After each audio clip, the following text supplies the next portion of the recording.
The book of Acts is the book in the New Testament that comes right after the four Gospels, Matthew, Mark, Luke, and John. And those four Gospels tell us what we know about the life of Jesus.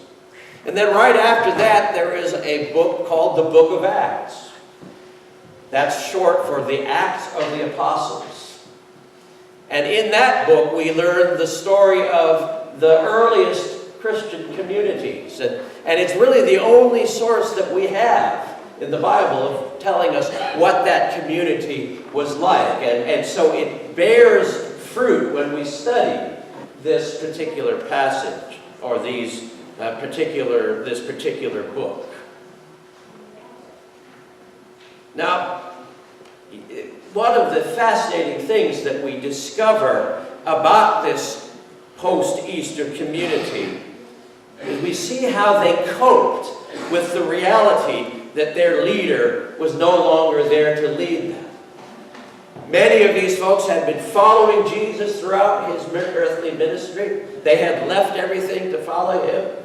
But now he was gone. He had died on the cross, he was resurrected, and then he was ascended to heaven. And so he was no longer physically there.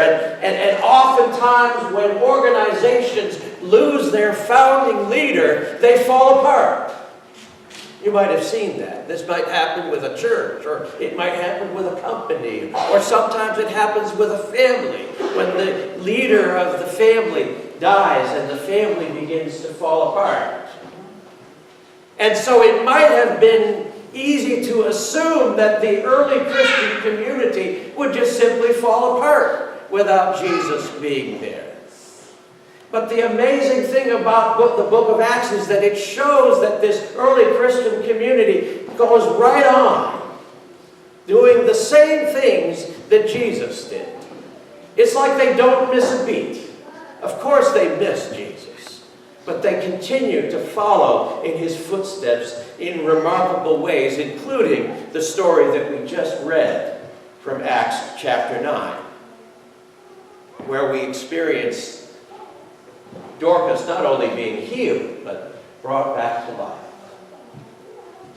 Now, of course, if we know anything about Jesus, one of the things we know is that he was a powerful healer. And over again in his ministry, his earthly ministry, Jesus performed miracles of healing that are so powerful that thousands and thousands of people come out to find him. Whenever they hear he's in town, they come to see him so that they might be healed.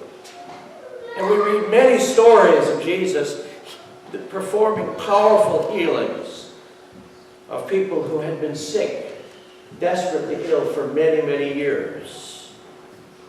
And we even read of a few cases, for example, with Lazarus, where Jesus brought people who had already died back to life. But like I said, now Jesus is gone. And it would seem likely that this amazing healing power that Jesus had was gone along with him. But no, that was not the case. In our scripture lesson from Acts 9, we read just one example of many of how the healing ministry of Jesus kept right on going, just as if Jesus was still walking the earth. Over and over again, miracles of healing took place through the ministry of the early church and its leaders. In other words, you might say that Jesus' healing ministry was continuing in and through his church.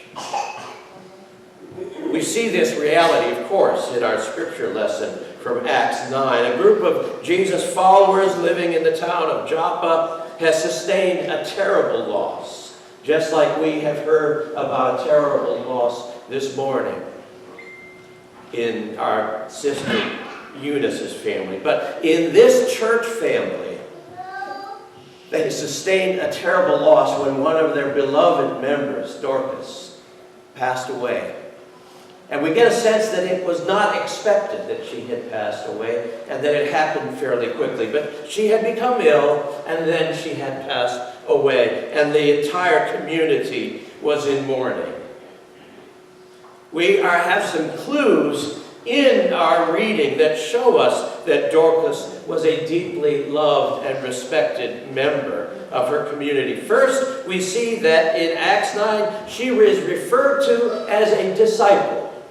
Now, of course, by disciple, we mean someone who learned from and followed Jesus. But it's a word that they put into describing who Dorcas is. And it's very interesting because actually the word that is used in Acts is methetra. That's a Greek word that not only means disciple, but it specifically means female disciple. And the strange thing is that this is the only time in the New Testament that this word, methetra, female disciple, is used, and it relates to Dorcas. And it's trying to tell us that Dorcas is on the same level as any of the other disciples.